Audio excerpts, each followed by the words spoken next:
ಕಳೆದ 4 ತಿಂಗಳು March, April, May, June ಒಟ್ಟಿನಲ್ಲಿ ನಮ್ಮ ಜಿಲ್ಲೆಯಲ್ಲಿ 9 ಪ್ರಕರಣಗಳು ಗ್ಯಾಸ್ ಸಿಲಿಂಡರ್ ಕಳುವಾಗಿದ್ದ ಪ್ರಕರಣಗಳು ದಾಖಲಾಗಿದ್ದಾವೆ. ಬಾಲ್ಕಿ, ಕಟಕ್ ಚಿಂಚೋಳಿ, ಮೇಕರು, ಹುಮ್ನಾಬಾದ್ ಪೊಲೀಸ್ ಸ್ಟೇಷನ್ಸ್ ಅಲ್ಲಿ ಒಟ್ಟು 9 ಪ್ರಕರಣಗಳು ದಾಖಲೆ ಆಗಿದ್ದಾವೆ.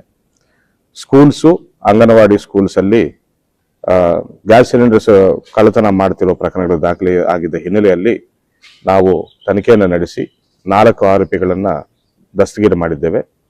4 ಆರೋಪಿಗಳಿಂದ ನಾವು ಒಟ್ಟಿನಲ್ಲಿ 55 ಸಿಲಿಂಡರ್ಗಳನ್ನ ನಾವು ವಶಕ್ಕೆ ಪಡೆದಿದ್ದೇವೆ. ಅದೇ ರೀತಿ ಈ ಕಳ್ಳತನಕ್ಕೆ ಯೂಸ್ ಮಾಡ್ತಿರುವ ಒಂದು ಗಾಡಿಯನ್ನು ಕೂಡ ನಾವು ಸೀಸ್ ಮಾಡಿದ್ದೇವೆ. ಒಟ್ಟಿನಲ್ಲಿ 2,75,000 ಸಿಲಿಂಡರ್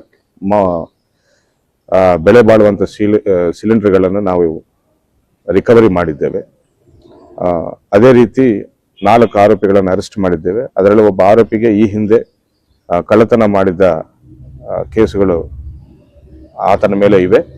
MOB ಕೂಡ ಇದ್ದಾನಂತ ನಾನು ತಿಳಿಸ್ತಾ ಇದ್ದೇನೆ.